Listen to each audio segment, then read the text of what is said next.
Hello student of class 4. Dear student, welcome in your English class. Today I am going to teach you vocabulary portion, comprehension portion on page number 20, 21, 22. So everyone open your English letter book. Dear student, if you have any problem about chapter 1, 2, you can call me, consult me by phone. आप मुझे call कर सकते हैं, चाहे वो कोई भी exercise portion हो, आंसर द फॉलोइंग क्वेश्चंस हो, I will give you support. Remember student, when your examination will start, your test will start, I will give a revision work. मैं एक रिवीजन वर्क आपको दूंगी जिसमें मैं पीछे के जो चैप्टर्स हैं उनको मैं कंप्लीट करवाऊंगी, उनको मैं फिर से एक बार आपको रिवाइज करवाऊंगी. तो इसलिए अगर आप में से किसी भी बच्चे का कुछ छूटा है तो please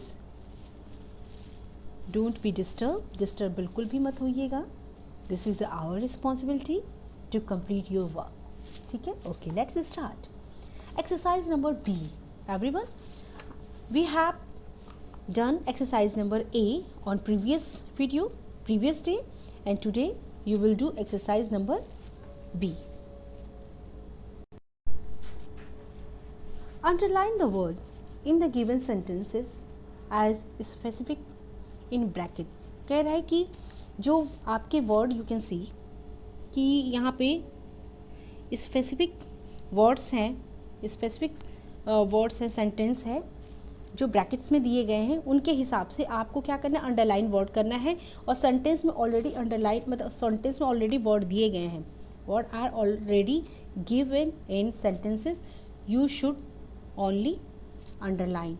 read to specific in the bracket and underline the specific word. For example, he was one of the 9 gems called Navratna.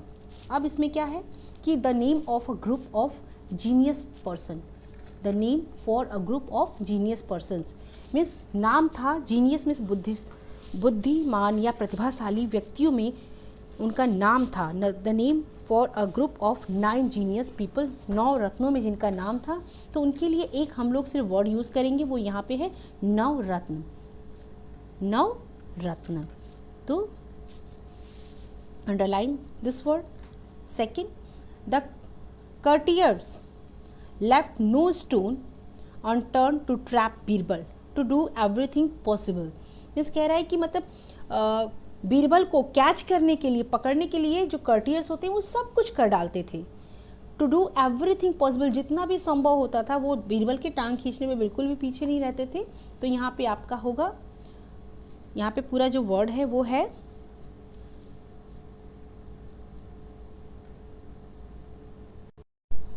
left no stone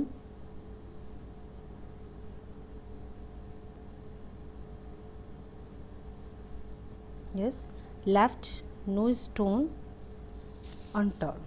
ये वर्ड इसके लिए आएगा कि मतलब उनके लिए, मतलब वो कोई भी स्टेप नहीं छोड़ते थे, कोई भी पॉसिबिलिटी नहीं छोड़ते थे कि बीरबल जो है उनको किसी तरीके से अपने ट्रैप में, अपने जाल में फंसा लिया जाए. Now turn page number 21.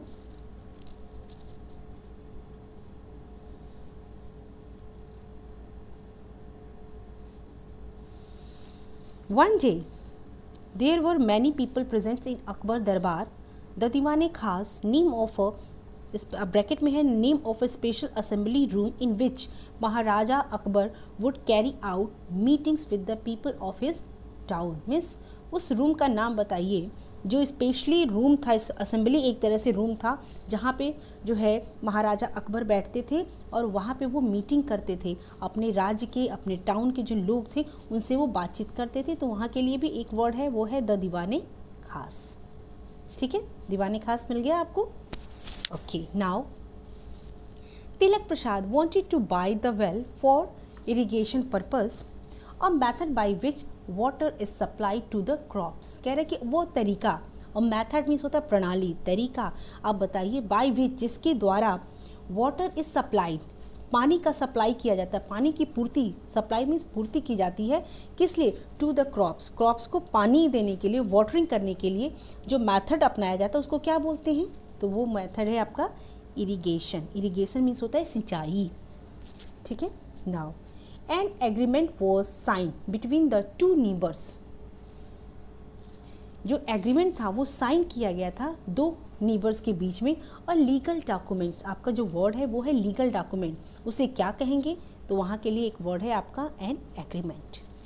तो इस तरीके से आपने देखा कि एक्सरसाइज नंबर 1 में आपको मिला नवरत्न, सेकंड में left no stone unturned, next third Diwane Khas, fourth irrigation and fifth an agreement.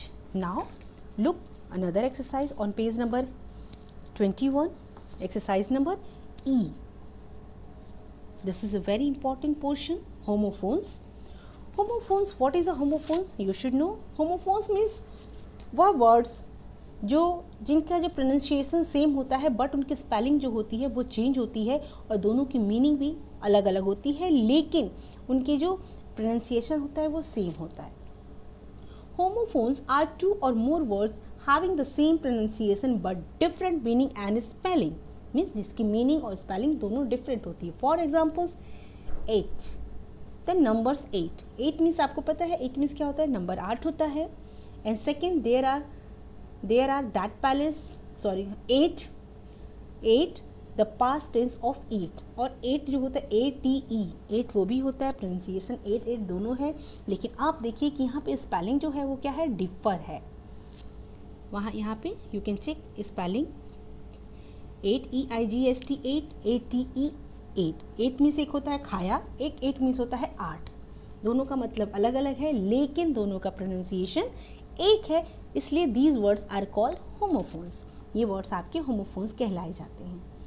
Second देखो there, THERE there, there means वहाँ, THEIR देयर मीन्स उनके। तो ये दोनों वर्ड देखो प्रोनाउंसिएशन एक है लेकिन दोनों का मतलब, एक का मतलब है वहाँ और दूसरे का मतलब है उनके, तो दोनों का मीनिंग अलग हो गया, स्पेलिंग भी अलग हो गया। ठीक इसी तरीके से आपका जो और वर्ड्स हैं उसको हम देखते हैं। Filling the blanks by using correct words from the bracket. इसमें जो है देखो होमोफोन्स दिए गए हैं, sun, get up my SUN, sun oblique SON son, correct answer already has been filled SON son. I want to have dash milk some SUM sum, SOME some, SUM sum means सवाल होता है और SOME सम means होता है कुछ। तो I have to some milk, मुझे कुछ थोड़ा सा दूध चाहिए, तो some is right answer. The dash has a short tail, hare HARE hare, hare means होता है खरगोश, और HAIR हेयर मीन्स होता है सिर के बाल। Absolutely the dash has a short tell, किसकी छोटी सी पूंछ होती है, ऑब्वियसली रैबिट्स, जिसे हेयर भी कहते हैं। He told me the dash of the fox, उसने मुझे told me मुझे बताया, किसकी स्टोरी, किसके बारे में बताया, फॉक्स के बारे में।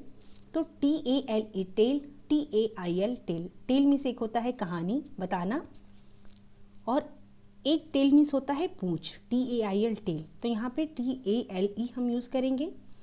He told me the tale of the fox, उसने मुझे किसके बारे में, फॉक्स की स्टोरी के बारे में बताया। ठीक है। Now I do not know her dash, I do not know her telephone number, मैं उसका टेलीफोन नंबर नहीं जानता। ठीक है, मैं उसका टेलीफोन नंबर नहीं जानता। यहाँ पे देखो दो वर्ड है, NO no, NKNOW know. Know means जानना, NO मीन्स जो है नहीं जानना। तो I don't know, I don't not know her telephone number. तो यहाँ पे हम नो डालेंगे, KNOW, नो मीन्स होता है जानना, मैं उसका नंबर, टेलीफोन नंबर नहीं जानता। तो इस तरीके से ये एक्सरसाइज कंप्लीट हो गई। Now time for another exercises.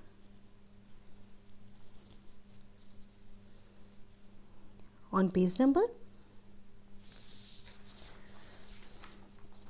22, check exercise number F. Circle the correct words for each of the given pictures. आपको क्या करना, सर्कल करना है, बताना है। पिक्चर्स दिए गए हैं, बहुत सिंपल सा है, उसके हिसाब से उनको वर्ड्स आपको बताना है। ये आपका एक तरह से कह लीजिए कि ये आपका होमोफोन्स का ही एग्जाम्पल्स है, जैसे कि फ्लोर, फ्लावर, फ्लोर, पेल, पेल, वे, नाइट, नाइट। अब देखो इसमें जो राइट वर्ड है वो है आपका flower, FLOWER, flower.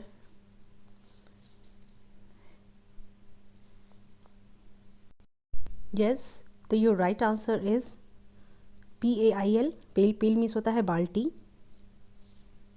Next word way, WAY, way, WEIGH, weigh. Way means एक रास्ता होता है, WEIGH, वे, वे मीन्स होता है वजन करने वाला। तो ये आपका राइट आंसर है वे।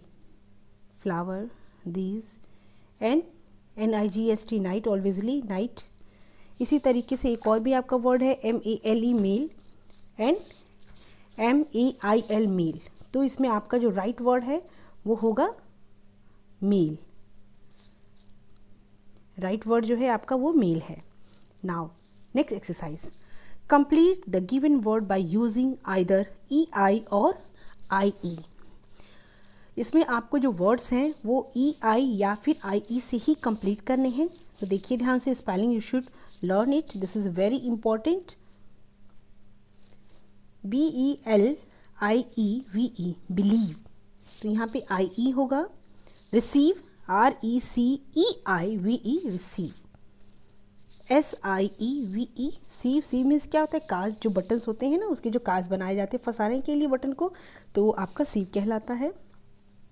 NIECE, नीज, नीज मीन्स भतीजा या भतीजी, ठीक है। तो ये हमारे नीज हैं, भतीजी हैं। और नेफ्यूज़ किसको कहते हैं, भतीजे को।